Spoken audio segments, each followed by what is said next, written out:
Welcome to All Access Aurora, because if it's going on, we're going to get you in.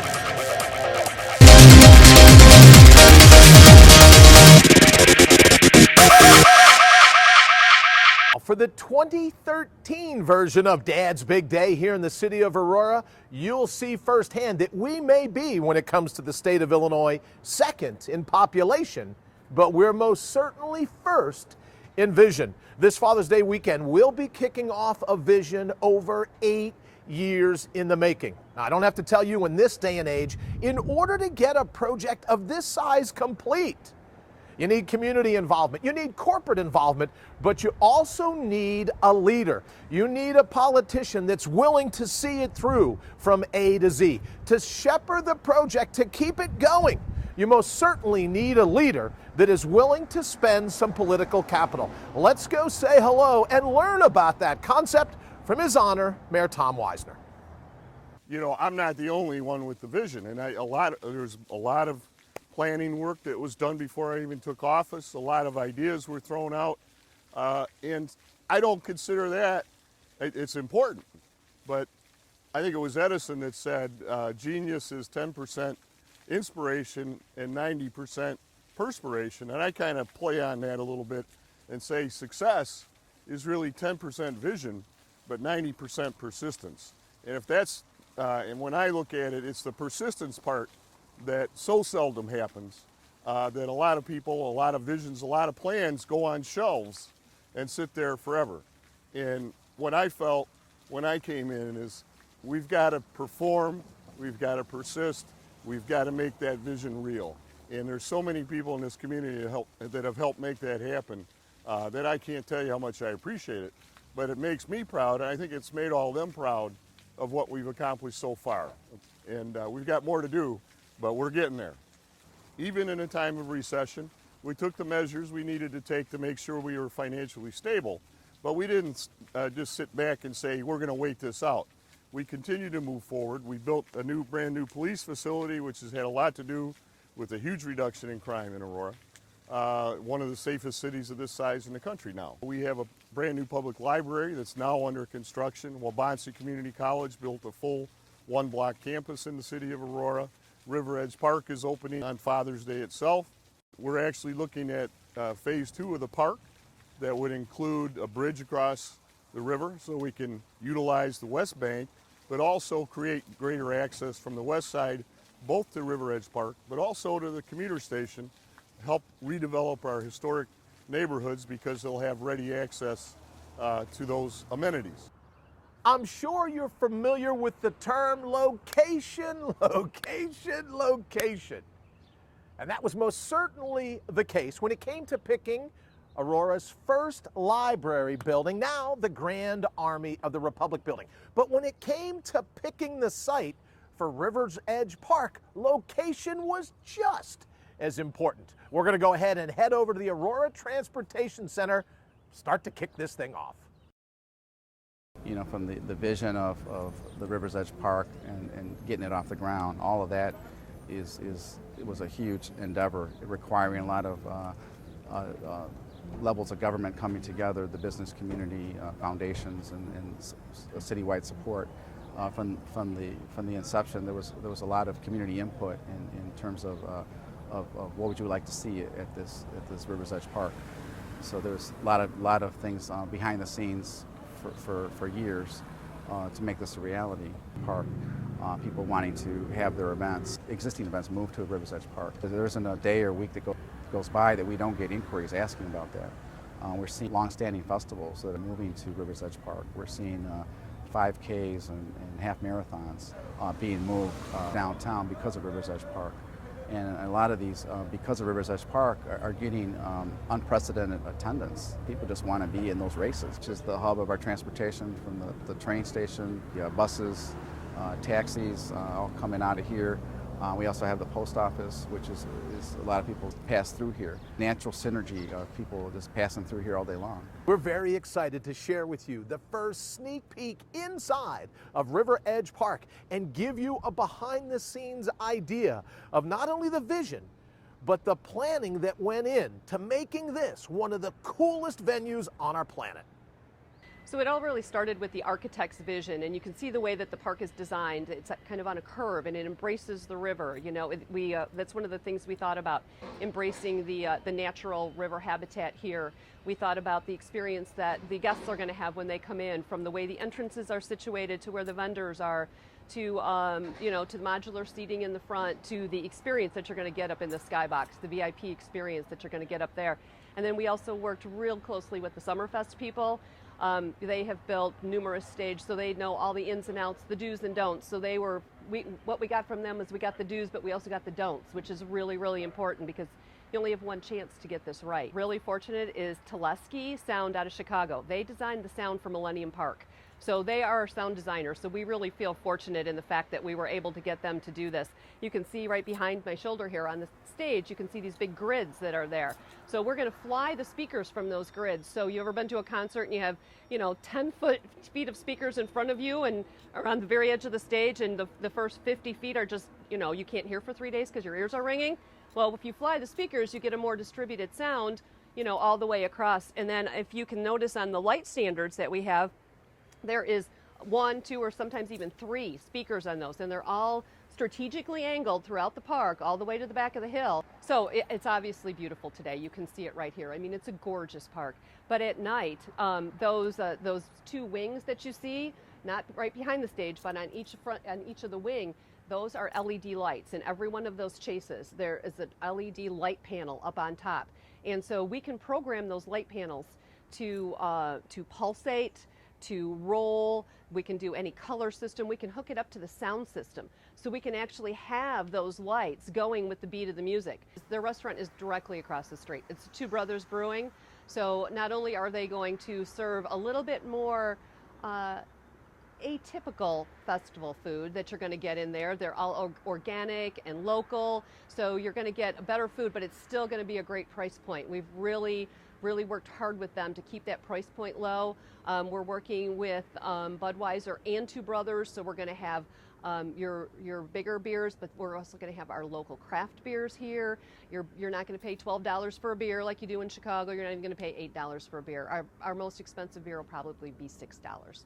So it's going to be an affordable place. And with the shows that we have booked this year, we have everything from free and $5 shows, you know, all the way up to $125, depending on if you want to buy a ticket for the rooftop deck. So, I think the variety of what's going to be here this year. I mean, we know that we're a very diverse community in a very diverse area, so we have pretty much something for everyone. So I think that the Paramount has worked really, really hard on making sure that it happens first year, and we kind of build our reputation. And so we're just really looking forward to a great, fun season.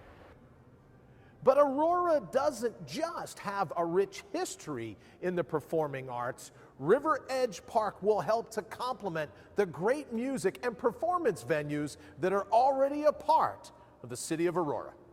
Aurora has always been a magnet for such incredible talent. We've had everything from comedians to Broadway entertainers to, in addition, our own Broadway. Talent that you can't even imagine has been here.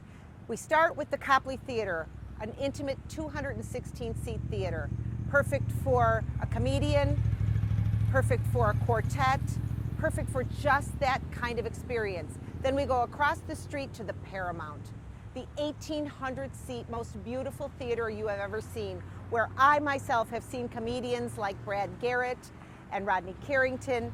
I've seen musical entertainment, the oldies but the goodies, and the up-and-comers like the Scotty McCreerys of the world. And now, to put the period at the end of this perfect sentence, we add River Edge Park with an over 9,000-seat capacity, beautifully seated next to the Fox River. It presents itself like nothing you have ever seen before. And we are so looking forward to having entertainment, starting with our Blues on the Fox Festival, that's going to culminate on Saturday with nothing less than the best Buddy Guy. And then after 2 days of blues and rockin' and rockin' and rockin', we're gonna go into Sunday and we're gonna have our amped up adventure race. where fathers can come and celebrate Father's Day and be cheered on by their families as they run, jump, bike, swim, do whatever fathers do on Father's Day. So don't miss it. Make sure you're here and come join us in Aurora, where there's always lots to do and all kinds of entertainment. Obviously, a very integral part to this Father's Day celebration is the 17th annual Blues on the Fox. What you may not know is that the history of blues and the city of Aurora go back a lot farther than that. Let's take a look at some of the very rich history that is the Leland Towers and why it was so instrumental to first bringing blues to the city of Aurora. At the top of the Leland Towers was the infamous Sky Club, where many blues artists, not only blues, but jazz, Hawaiian musicians, all kind of music took place on the Sky Club for years and years and years and years. And that is exactly the location of the historic recording sessions that took place in 1937. 10 or 12 blues artists convened here in Aurora at the Leland Towers to record over 15 or 16 tracks of some of the most historic blues music known to man. The seminal Sonny Boy Williamson recorded the original version of Good Morning Little Schoolgirl here. And Good Morning Little Schoolgirl has to be, in the history of blues, probably one of the 10 top blues records of all time. So my involvement in the Blues on the Fox is kind of a natural thing, and I do it. It's a volunteer basis. We don't get paid for this. We're all volunteers that work on this festival, and it's for the love of the game is why we do it. And now it's time for the hat trick, the trifecta, the third jewel that is the Triple Crown of the great city of Aurora and this Father's Day celebration. You know, when you think of adventure racing, be honest, you think of Borneo, South America, the Rocky Mountains, maybe even in Alaska. But what if I told you there's an adventure race testing your ability at running, biking, kayaking, even an obstacle course? And it takes place right here in Aurora. We're going to learn right now from an urban athlete, a father, and why he's so fired up, so amped up, if you will, about this particular Father's Day weekend. You know, I'm an urban athlete, and I don't think you have to live in the woods to enjoy the great outdoors. You know, here we are in downtown Aurora. We got, you know, one of the best rivers in the state running right through our downtown. We've got one of the biggest networks of trail systems anywhere in the state. All congregates right in downtown Aurora. We got 43 miles of the Fox River Trail, 57 miles of the Illinois Prairie Path, 22 miles of the Prairie Trail, 11 miles of the Gilman Trail, and at the center of it all is River Edge Park. Before you think that the Amped Up Adventure Race is just for fathers on Father's Day, there are all kinds of athletes that are fired up not only about adventure racing, but doing it and training for it right here, the beautiful city of Aurora. Just because it's right here, right downtown, you can train all downtown. You got the trail, you can run, you can bike. I like to run this trail. It's beautiful. You got the scenery, you got the wildlife. You got a lot of good hills that you can run. I like to run the stairs around here just to get a different feel for everything. You can also, if you want to cross-train, go and grab a canoe, a kayak, work your upper body, roll down the river, and it's just such a pretty thing, and it's right downtown. It's not like 20 minutes away or anything. It's not a gym. Like, it's, you don't have to pay for it. It's all free, and it's just a beautiful thing. I love it. Now to put the cherry, put the icing on the cake, if you will. How'd you like to know that the Amped Up Adventure Race this year, for the first time, begins and ends in River's Edge Park? But that's not all. It's a great course. Let's go ahead and take a quick look. So we're starting our Amped Up Adventure Race downtown Aurora at River Edge Park. We got a 17-mile course that involves running, biking, kayaking down the river, and an obstacle course. And so in the middle of the second largest city in the state, we cross one street in our 17-mile race course, and I think that's pretty cool. You can compete as a serious competitor, and you can do all four legs, or you can do a relay team where you get four of your buddies, and one of them does the biking, another one does the running, another one does the obstacle course, and another one does the kayaking. But we've laid out this course in such a way that anybody can do everything. The run, last year was 97 degrees. Most of our run is under a canopy of trees on the Fox River Trail, so you're shaded, there's water stations, it's very comfortable. When you go to the biking portion, you're doing 2 loops through the Mooseheart campus, which is a gorgeous campus, normally closed to the public. And we do 2 4-kilometer loops through the campus, including one 600-yard stretch right through the woods. Then you'll do another short run to get back to North Aurora Island Park. And then you get to kayak. And everybody's freaking out about kayaking. Kayaking is easy. And this is a downstream run. There's no dams, there's no obstacles. You get in, you let the river, you could float downstream. If you want to race, you can paddle. And you'll end up at River Edge Park. You'll get out at a beautiful kayak beach at Veterans Island, a Fox Valley Park District facility. You'll run about a quarter mile to get back to River Edge Park, and then we've got an obstacle course set up right there. The crowd's going to be there. We're going to have a music stage. That's the end of it. Should be a fun day for hardcore athletes or just casual people who want to get outside and enjoy the great outdoors. And one more bit of great news. How'd you like a pre-race party? No carbo loading for you. That's so 80s. How about a pre-race party that includes a ticket night before at the River Edge Park? Blues on the Fox with Mr. Buddy Guy. That's right, when you sign up to race in this year's Amped Up Adventure Race, your pre-race party is the Saturday night before. And a blues legend, Buddy Guy. But long before the starting gun goes off for the Amped Up Adventure Race, there were all kinds of folks that needed to get involved in order to make your race a success. We're talking about major corporations, even including some great civic groups that played a very active role in the Amped Up Adventure Race. The casino is very proud to be a part of the community. We love doing grassroots types of things. We love giving back to the community and just making it a better place for everyone in the city of Aurora. It's so important for young people here in this city and throughout the country to give back. To be able to give back to a community that's given so much to you, not only instills a sense of civic responsibility, it also instills a sense of personal pride. So when we founded Boys to Men 10 years ago in the city, as we all know, there were 25, 26 murders that year. And now to fast forward 10 years later, where we're coming off of a year with 0 homicides, with crime rates at just record lows, to have a city that now is so much more comfortable, so much more positive for these young generation to grow up in, it's a responsibility, it's a duty for these young people to come back and give back, and the guys are excited. So when we look at Father's Day weekend, for them to be able just to jump out there and to work with community organizations, to work with our business community, to work with the civic leaders and the elected officials, for them it's an honor.